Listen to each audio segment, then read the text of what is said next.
नमस्कार। आज बात करते हैं एक ऐसे रेलवे स्टेशन की जो देखने में तो बिल्कुल आम सा है, छोटा सा, लेकिन इसके अंदर एक ऐसा राज छुपा है जो इसे पूरी दुनिया में मशहूर बनाता है। तो सवाल यही उठता है ना, कि भाई एक छोटा सा स्टेशन वर्ल्ड फेमस, आखिर कैसे? मतलब ऐसा क्या है इस जगह में जो इसे इतना खास बना देता है? चलिए इसी पहेली को सुलझाते हैं। तो सबसे पहले बात करते हैं इसकी इंटरनेशनल पहचान की। समझते हैं कि ये जो उमरिया स्टेशन है ना, ये दुनिया भर से आने वाले ट्रैवलर्स के लिए एक कह सकते हैं हॉटस्पॉट कैसे बन गया। ओके, तो फटाफट से कुछ बेसिक बातें जान लेते हैं। इस स्टेशन का कोड है UMR। ये आता है साउथ ईस्ट सेंट्रल रेलवे यानी SECR जोन के अंदर। डिवीजन है बिलासपुर और लाइन है कटनी बिलासपुर सेक्शन। खैर, ये तो हो गई इसकी टेक्निकल कुंडली। असली कहानी तो अब शुरू होने वाली है। और यहीं इसी जगह पर खुलता है इस स्टेशन का सबसे बड़ा राज। उमरिया की असली पहचान पता क्या है? ये है बांधवगढ़ का गेटवे। जी हां, द गेटवे टू बांधवगढ़। अच्छा, ये नंबर देखिए, 32 से 35 किलोमीटर। सोचिए जरा, इस छोटे से स्टेशन के लिए इस दूरी का क्या मतलब हो सकता है? ये कोई मामूली नंबर नहीं है बॉस, इसके पीछे एक बहुत बड़ी वजह छुपी है। और जवाब है, ये दूरी है उमरिया स्टेशन से दुनिया भर में मशहूर बांधवगढ़ टाइगर रिजर्व की।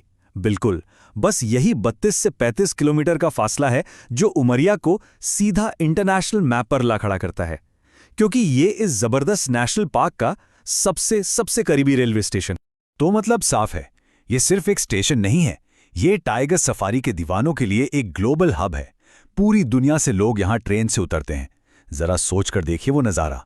स्टेशन के बाहर सफारी जीपों की लंबी लाइन लगी है और सब तैयार हैं लोगों को सीधा जंगल के एडवेंचर पर ले जाने के लिए। और हाँ, आजकल के ज़माने में ये व्लॉगर्स और वाइल्ड लाइफ डॉक्यूमेंट्री बनाने वालों के लिए भी एक तरह का मक्का बन गया है। ठीक है, तो ये तो समझ आ गया कि लोग यहाँ आते क्यों हैं। अब सवाल ये है कि पहुँचते कैसे हैं। चलिए ज़रा स्टेशन की मेन रेल कनेक्टिविटी पर नज़र डालते हैं। और कनेक्टिविटी के मामले में उमरिया स्टेशन काफ़ी बढ़िया है। देखिए, यहाँ छत्तीसगढ़ संपर्क क्रांति रुकती है जो इसे सीधा दिल्ली से जोड़ती है। फिर है कलिंग उत्कल एक्सप्रेस।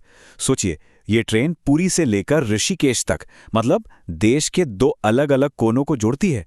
इनके अलावा भी अमरकंटक एक्सप्रेस, सारनाथ एक्सप्रेस जैसी कई बड़ी ट्रेनें यहाँ रुकती हैं, तो देश के कई बड़े शहरों से यहाँ पहुँचना काफ़ी आसान है। लेकिन रुकिए, कहानी सिर्फ टाइगर और टूरिज्म की नहीं है। उमरिया के आसपास का जो इलाका है ना, उसकी एक और पहचान है, एक दोहरी पहचान। ये कोयले और पहाड़ों की भी जमीन है। और यही बात इसे और भी दिलचस्प बनाती है।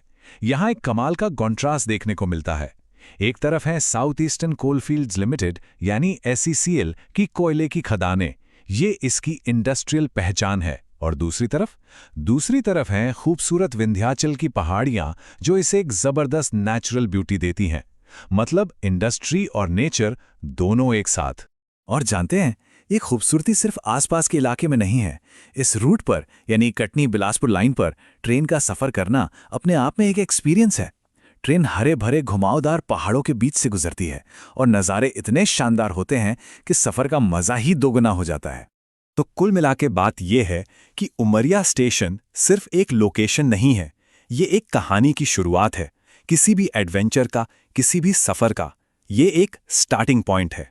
और ये बात इस लाइन में कितनी सही कही गई है कि अगर बांधवगढ़ पर व्लॉग बनाने जा रहे हैं तो अपनी यात्रा की शुरुआत उमरिया स्टेशन से ही करें। बिल्कुल सही बात है। कहानी तो उसी पल शुरू हो जाती है जिस पल कोई ट्रेन से प्लेटफॉर्म पर कदम रखता है और जंगल की ओर देखने लगता है। तो उमरिया तो बस एक दरवाज़ा है, एडवेंचर की दुनिया में पहला कदम। पर यहाँ से आगे क्या अगला पड़ाव वो रहस्यमयी बांधवगढ़ किला होगा जिसके बारे में इतनी कहानियां हैं? ये सवाल सबके लिए है, सोचने के लिए।